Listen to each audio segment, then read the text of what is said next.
Hey guys, it's Adkins with Home City again with Jason Lewis from Supreme Lending. Last time we sat down and we kind of talked about we recapped 2017 a little bit. We talked a little bit about what we thought 2018 was going to be like. I think we've had a few things happen that are noteworthy, some updates that we can give. Absolutely. I think one of the things that's going to be on everybody's mind, certainly after we've seen this tax plan go through, what that effect is going to have on the market. I think probably a lot of people are wondering what our rates are going to look like this year. It's not a day goes by I don't get asked that question. As far as rates go, I do foresee them going up this year, but I've actually said that the last several years. So just disregard anything I have to say as far as that goes. But didn't we see them kind of start edging up and then they took a little dive down again? Yeah, and that's kind of been the pendulum kind of back and forth. But overall, I would expect, and again, this is just a guesstimate, as I like to say, that we'd see the high fours. By the end of this year, I would expect, the Fed is going to come out and raise rates, short-term lending rates, a couple of times is what they projected, which will, doesn't have a direct correlation, but will in the long big scheme of things, will end up raising interest rates on mortgages. And for those of you who are unfamiliar with, a baseline for how to look at rates, 4 is still, I guess you could say it's historically low, right? Absolutely. Yeah, absolutely. And in the big scheme of things, even in the high fours, you're still, the difference in payment that's going to make between low fours and high fours on a $200,000 or $300,000 house is still, around $100, maybe a little more, but not as much as people might think. Yeah. So I think the takeaway from that is that not bad. Yeah, not bad. That. We joke about this, but interest rates do not determine whether people are going to buy houses.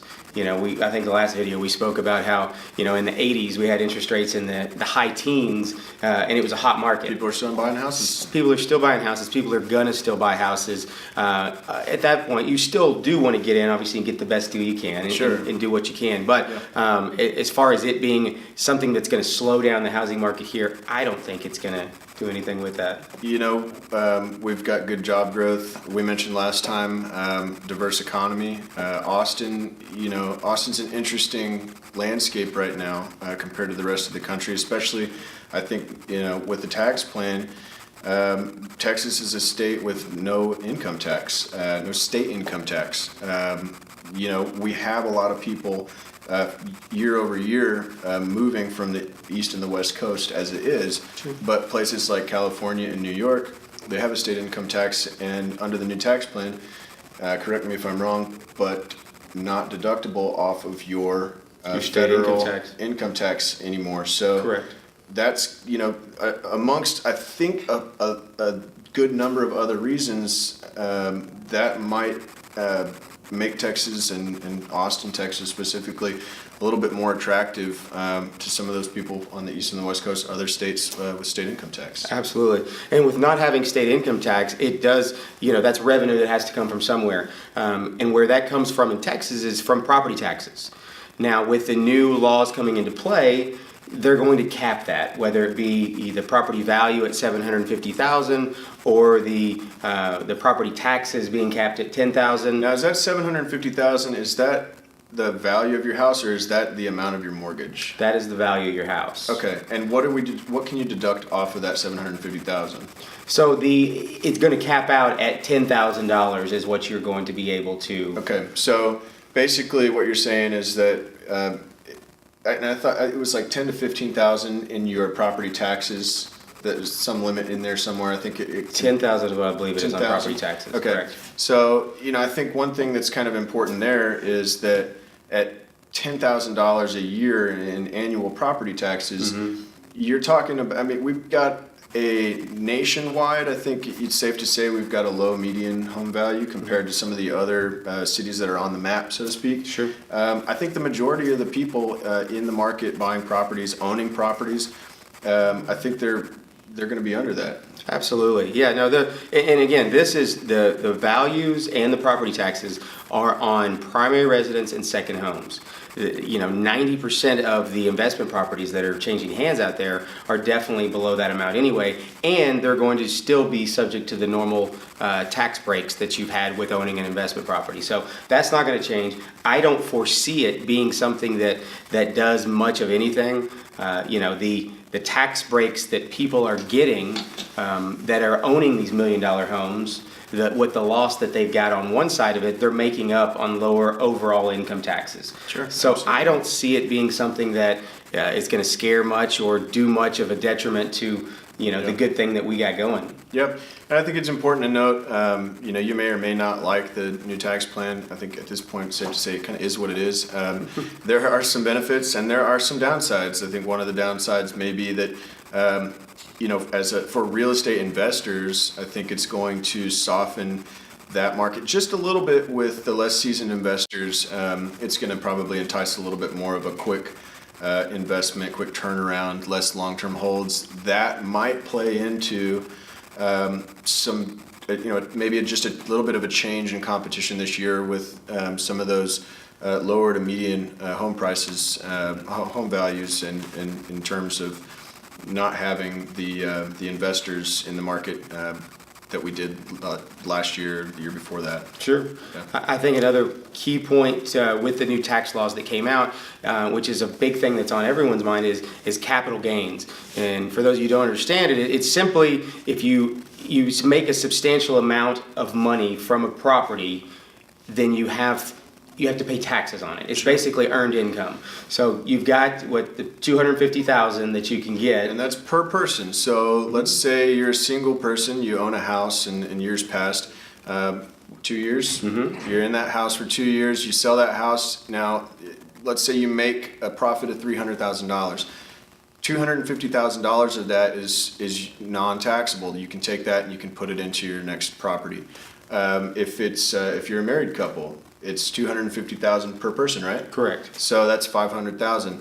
Now, did they change No, but that was the big thing that they kept saying, is that was going to go from 2 years to 5 years. So I see a lot of misinformation, and it's because the thing drug out for a while. What isn't going to happen? But luckily, that stayed in place. So 2 out of the last 5 years, you can take that profit, and you don't have to put it into another property. You can, but you can take the money and run also. That is, your income. That is your money that you've gained off of an investment, essentially. So if you were privy to that possibility of it being 2, then now to 5 years, which it didn't end up happening, if you were on the fence of selling a property because of that, it's safe to say that, if you've been in a house for 2 years, or if you've been in a house for 4 years, and then that 5-year dilemma would have caused you a problem, you're good.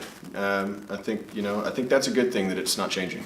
No, it's a huge thing. I think for us, because it seems like back in the day, it was people stayed in homes forever. It was kind of like you bought a house and you raised kids and you stayed there. I think the average amount is somewhere 5-6 years still as an average. Yep. But what I see so often is people get together, you have your first house, mm-hmm. then you meet a significant other, then you buy a little bit bigger house, and yep. then you have kids, and then you end up kind of going up in Yep. price point. Stay in a house for 30 years, that's fine, but I think having the option, not to be popped on your Absolutely, tax. I think it's a huge thing. It's a huge thing. Another thing that we haven't touched on that we talked about briefly is what this year was going to look like as far as just a blanket statement. What kind of market are we in? Personally, we talked a little bit about, what we thought. I think that it was going to be a hot year. Mm-hmm. And that was, we were speculating on that a little bit, but being out with buyers right now, being out with clients, what we're seeing is, just the other day I was standing in the front yard with clients waiting on some others to finish showing. That house is, under contract with multiple offers. It's January.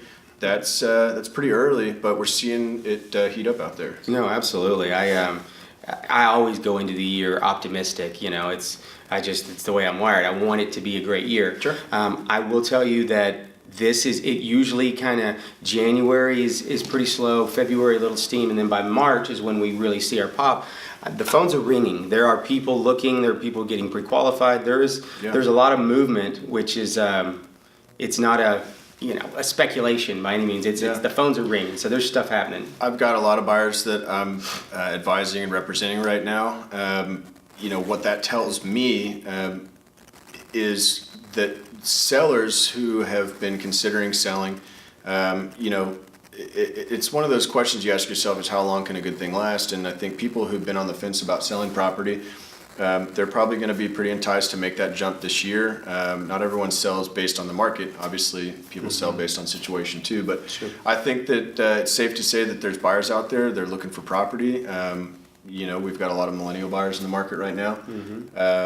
It's going to be an interesting year. Anything can happen, but right now it seems like it's going to be hot.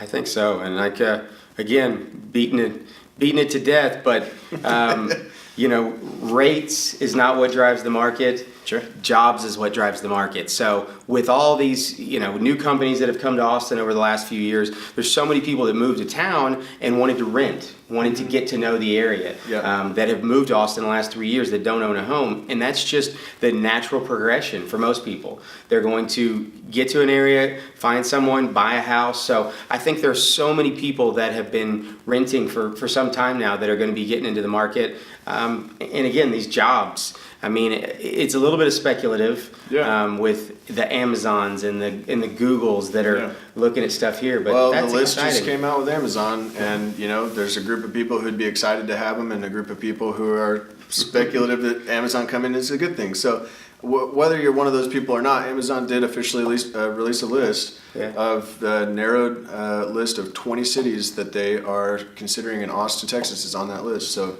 yeah, no, I can't say that. Traffic-wise, it would be a blessing, but it definitely it's more on the outskirts. it's definitely going to be good, high-end, high-paying jobs. Yeah. So I think it's an amazing thing if it unfolds. Speaking of corporate activity, I think one thing that's interesting to know too, some other recent news. Inside of this new tax plan, it gives a window for corporations that have money held offshores, an opportunity to bring it back, and I think the tax rate's like 15.5%. That's pretty incredible, and we're already seeing something happen there. I think Apple just decided to pull, I think, hundreds of millions of dollars back into the States, and I think they're saying something like a $38 billion tax revenue right off the bat. That money, Apple's already stated, is going to be somewhat of a stimulus. They're planning on spending it on jobs, capital improvements, infrastructure, and stuff like that. So absolutely, no, that's another a blessing. That's going to stimulate the economy. It is driving a little bit of inflation, which is why we're seeing a little bit of rates going up. But I think money coming back into these corporations, which trickles down into revenue through taxes. Through you got stocks and dividends that are going to be paid out. Sure. So that's going to be more money in people's pockets. That's going to drive more money. It's just changing the landscape. We talk about inflation, but there's things happening that are kind of making up for that. Absolutely. Yeah, I think overall, 2018 is going to be an interesting year. We plan on getting together pretty regularly to give you guys the updates that we have access to. We enjoy talking about the market. We enjoy talking about Austin especially, but we also enjoy informing everybody. So you can always remember that we are people that you can reach out to with questions if we don't touch on something, and if there's topics that they want to hear about. Absolutely. Love to know what you want to know. If we don't know it, we can certainly find out. This is something we eat, sleep, and breathe. So love to tell you more. Please reach out to one of us with information. Shoot us an email. Love to help you any way we can. Thanks for hanging out with us. If you're buying and selling real estate in Austin, Texas, I'm the guy you call. And if you need to fund your purchase, Jason's your man. Thanks, guys. Appreciate you. Take care.